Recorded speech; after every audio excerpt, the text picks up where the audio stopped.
So,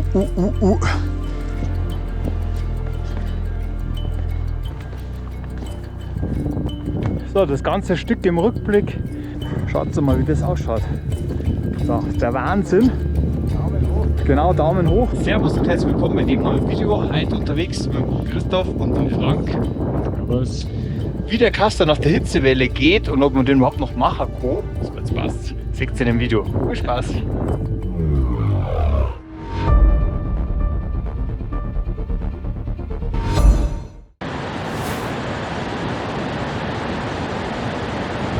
Es heißt wieder mal guten Morgen, noch gar nicht so dunkel, oder besser gar nicht mehr so dunkel. Wir stehen jetzt in Staffal und unser Tagesziel ist da oben und deswegen packen wir es gleich mal los.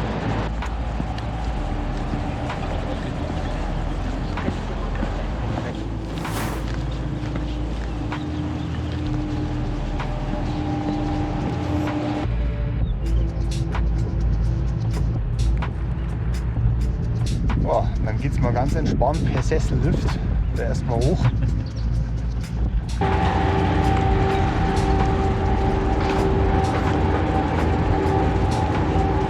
So, wir sind jetzt die erste Minute weg von der Bergstation des Sessellifts und ja, da wo der Frank schon drum steht,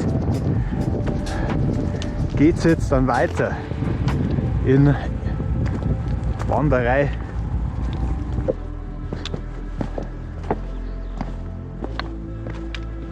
Aber wir sind jetzt die erste halbe Stunde unterwegs. Wir machen wirklich ganz entspannt, weil es ist eine Akklimatisierungstour und zudem ist es auch noch dezent warm. Da muss man jetzt nichts herausfordern. Ja, nochmal Blick zurück auf unsere Aufstiegsroute. Mei, es ist alles gleich schwierig. Man läuft durch eine riesen Schoderhalde. So. Richtig, toll. Wir sind jetzt die erste Stunde unterwegs. Wie gesagt, wir sind sehr entspannt unterwegs. Mittlerweile über 3000. Und jetzt gibt es dann gleich eine Pause. Da kann man doch gleich mal den ersten Daumen da lassen.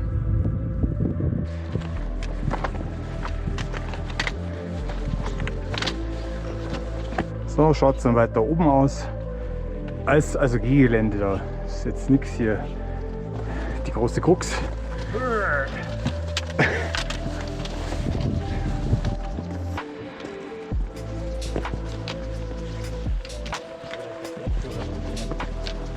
Ich gehe schon mal vor.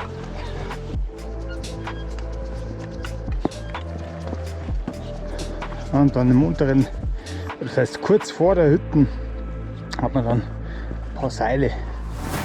Das sind wirklich gerade, kann man das jetzt nicht nennen. Kamm, wohl eher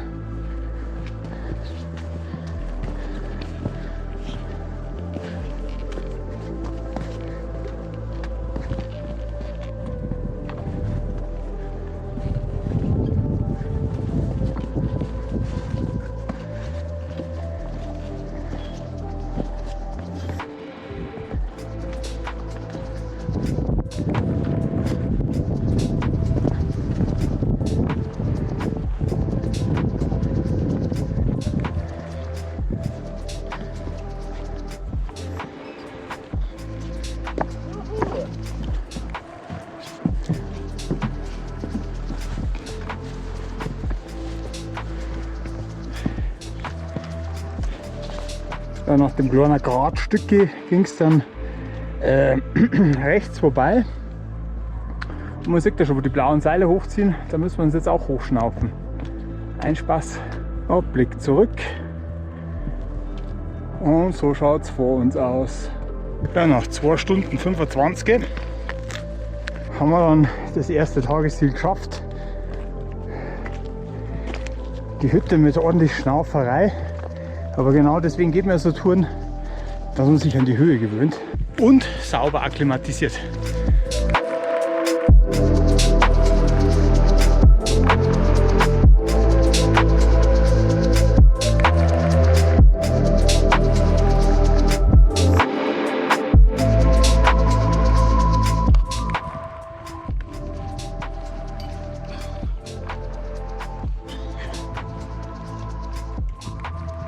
So, jetzt heißt es guten Morgen, nachdem wir die Nacht auf der Quintino Sella verbracht haben.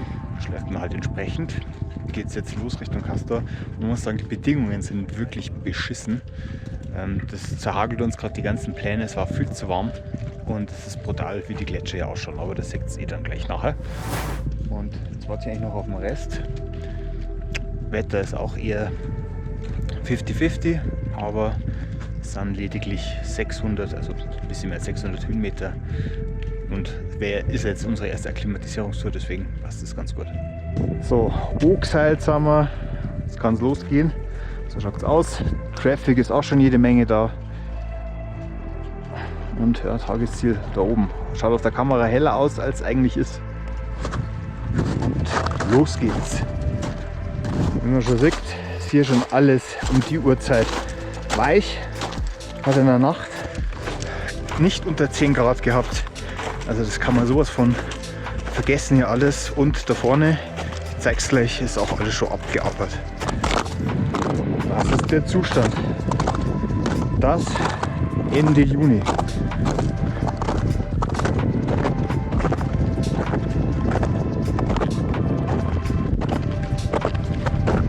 Hinter mir die Aufstiegsrouten. Es geht zach hier. Es ist einfach alles weich, durchnässt. Hat gestern Abend auch geregnet. Ja. Und viele Seilschaften unterwegs, die sich natürlich gegenseitig behindern. Da keiner weiß, wie man es richtig. Ja, eine Spur, aber dann da irgendwie alle nebeneinander. Ein Riesenschmarrn.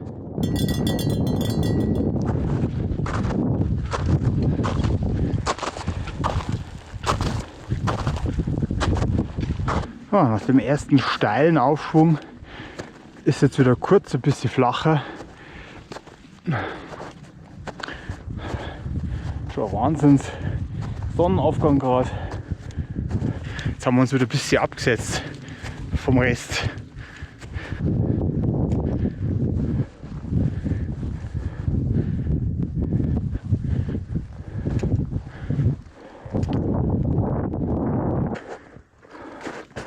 Da kann man auch gleich mal den ersten Daumen da lassen. Brutale Geschichte.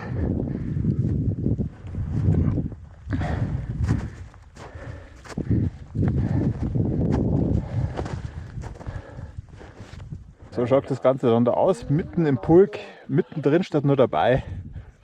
Wir haben uns jetzt den Helm angelegt und bis daher waren wir jetzt, ich weiß gar nicht, wie lange wir unterwegs waren. Was sagt die Uhr? 1,5 Stunden kommt es hin. 1 Stunde 7, ich korrigiere. 1,7 reine Gehzeit. Und ja, jetzt warten es alle auf mich und dann starten wir. Ja, dann das Wort, was in allen Sprachen gleich ist, der Bergschrund. An den Ladies den Vortritt gelassen. Das ist ja hier Autobahn. Zwar löchrige, aber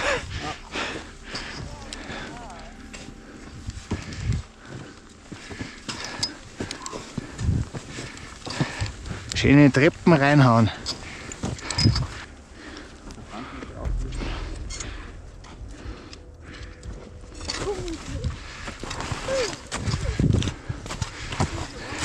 Fertig alles hier.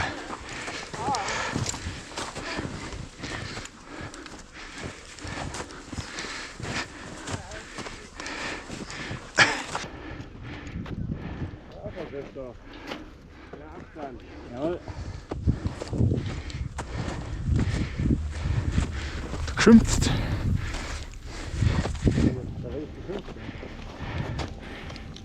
So, nochmal der steile Aufschwung im Rückblick. Und es geht weiter steil. Hier den, naja, 4 Grad, den Matschgrad nach oben. So, das ganze Stück im Rückblick, was jetzt hochging. Ja, die Sonne kommt langsam über den Lützkamm drüber. Und so schaut es vor die anderen zwei aus. Puh, Schnauferei. Wie gesagt, einfach scheiß Auflage und das Eis auch fertig. Alles fertig. So, und hier, jetzt kann man fett einen Daumen da lassen. Schaut euch das an. Blick runter ins Wallis. Speuten. Oh, Gern. jawohl. Jawohl. Zum ersten.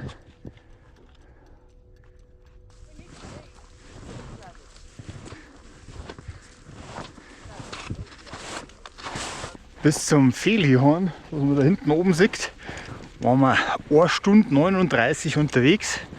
So, und jetzt heißt es hier Spuren, also eigentlich schon die ganze Zeit. 2 haben sich geopfert, wieder gleich mal vorausgegangen. Und wir haben uns hinterher gleich hinten dran gehängt.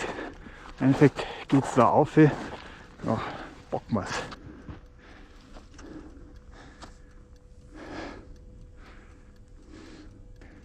Ja, nochmal Blick zurück zum Felihorn.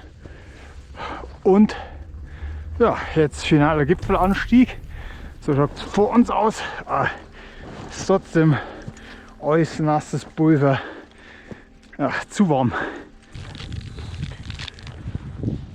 Schaut aber ganz gut aus. So, Seil wieder gekürzt und ja, jetzt kommt der Genussteil.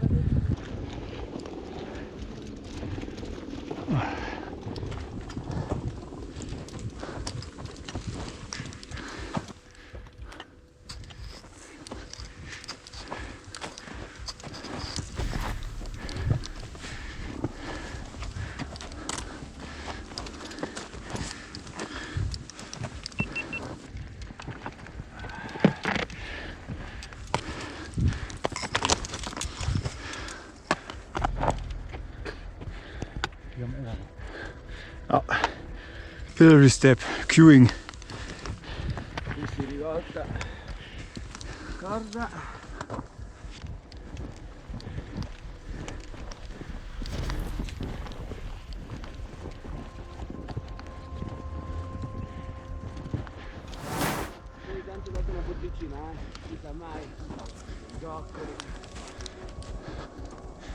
Mann.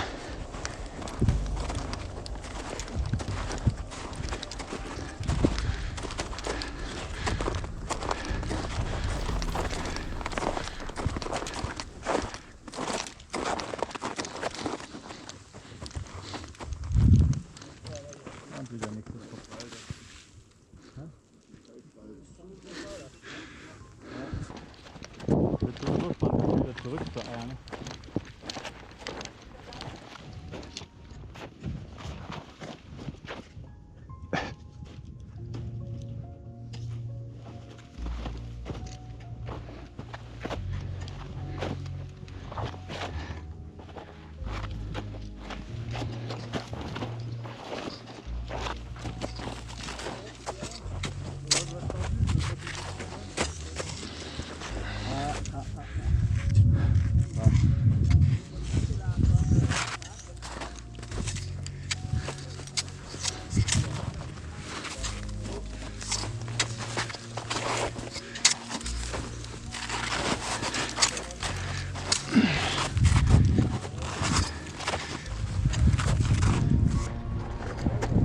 So, der liegt gerade im Rückblick. Und ja, jetzt kann es schon weitergehen. Passt. Und das Stück geht jetzt weiter. Und dann haben wir drüben schon unser Tagesziel. Also schon noch ein bisschen ist drin. Damit es nicht langweilig wird, gibt es da unten auf der rechten Seite eine Monsterspalte.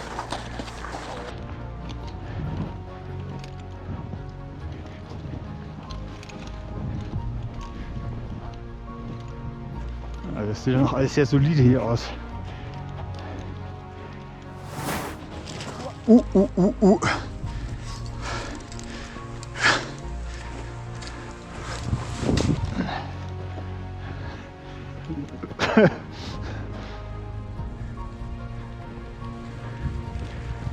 So, und jetzt kann man sagen, finaler Gipfelaufschwung.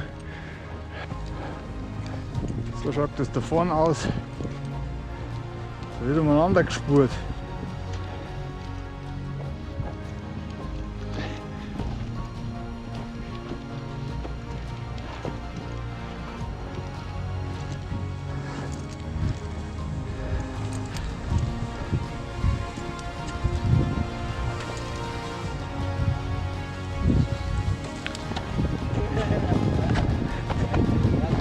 kehren. Ich komme mal da rum. So. Voll gut. Voll gut gemacht. Da hinten wird sich gequält. Oh ja. Schaut euch mal das Panorama da. Der Wahnsinn. Und bis da auf haben wir jetzt 2 Stunden 36 eine Gehzeit gebraucht. Das war auch ordentlich Traffic. Nochmal da der Rückblick auf die Aufstiegsrouten und die krasse Spalte da unten. Ja, hinter mir kann man es vielleicht noch im Video sehen, was da auf dem Gipfel los ist. Da pulkt ohne Ende. Wir haben nur kurze Pausen am Gipfel gemacht und gehen jetzt wieder zurück zum Felihorn. Dann machen wir Pause dann, oder gescheite Pause. Schaut mal, wie das ausschaut.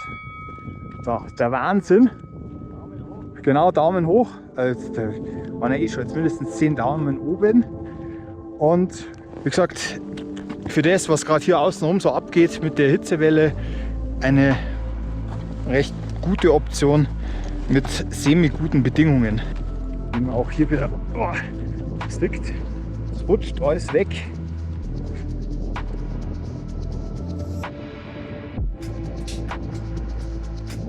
Dann heißt es natürlich nochmal den steilen Aufschwung von heute früh auch nochmal abzusteigen. Genau, da unten sieht man dann auch die weitere Abstiegsroute. Ich werde noch ein paar Impressionen zeigen.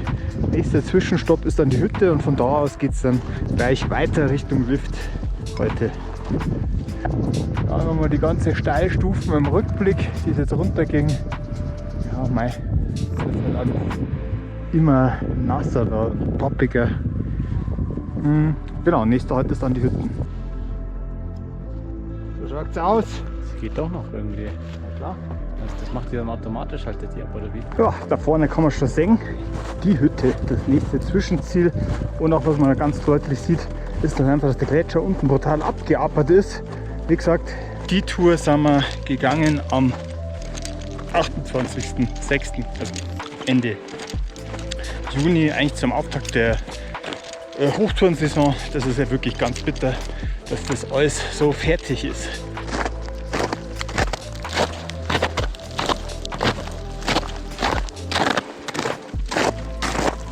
Nach 4 Stunden und 5 Minuten sind wir praktisch jetzt wieder zurück in der Hütte. Machen wir nach einem Zwischenstopp in der Hütte. Geht es jetzt den Abstiegsweg von, oder besser gesagt den Aufstiegsweg von gestern wieder runter. Zeige ich noch ein, 2 Impressionen und dann geht es zum Auto. Ob es da gleich die Zusammenfassung gibt, schauen wir mal. Aber auf jeden Fall gibt es eine Zusammenfassung.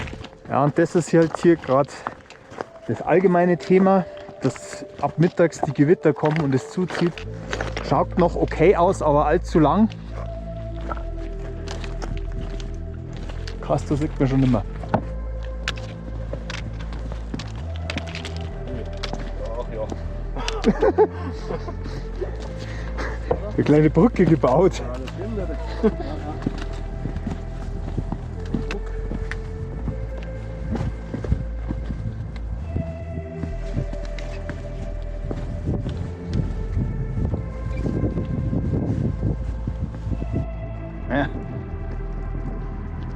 Ja genau, und hier endet dann diese ganze Tour. Das Bahnfahren kann man, glaube ich, jetzt nicht nochmal filmen. Und jetzt kommt die Zusammenfassung. So, Zusammenfassung der Tour für den Castor. Wir sind zwar nicht mehr am Castor, aber trotzdem gibt es die Zusammenfassung. Tja, es war einfach zu warm, muss man sagen. Also hat noch gut funktioniert, aber unterm Strich mit, was war es, 11 Grad in der Nacht auf 3700 Metern ist es zu warm. Und wir waren ja relativ schnell, muss man auch sagen, weil, ich weiß nicht, wann waren wir unten? Ja, wir waren auf jeden Fall um 10 Uhr wieder an der Hütte und ja, man muss sagen, ab eigentlich schon 8 Uhr war alles nass und sulzig. Der Grat oben war auch nicht mehr fest, ja, also rüber zum Castor. Hat schon auch einige Lücken gehabt. Der Schrund dann oben war auch, die Schneebrücke. Oh. Also irgendwie die Hitzewelle hat alles aufgearbeitet, muss man auch sagen. Trotzdem hat die Tour noch ganz gut funktioniert. Mal schauen, ich glaube, der Sommer macht sich besser, die Tour. Ist halt dieses Jahr kein Hochtourenjahr, würde ich sagen. Ja. Die Hitzewelle hatte viele Gletscher schon sehr stark schmelzen lassen, sodass man Bedingungen vorfindet wie sonst im August oder noch später im Jahr. Genau. Wem das Video trotzdem gefallen hat, trotz der Hitzewelle und vielleicht so ein bisschen kühl jetzt ins Wohnzimmer reingeschwappt ist, darf gerne einen Daumen da lassen. Über ein Abo freue ich mich auch. Wer bis dahin durchgehalten hat, hat einen nachhaltigen Beitrag geleistet. Die Einnahmen des Videos werden immer gespendet. Schaut euch mal die Kanalmitgliedschaft an, genießt exklusive Vorteile. So, ich bin etwas fertig, deswegen ist jetzt hier mit der Zusammenfassung vorbei. Wir sagen Servus. Servus. Ja. Und ja, bis zum nächsten Mal am Berg.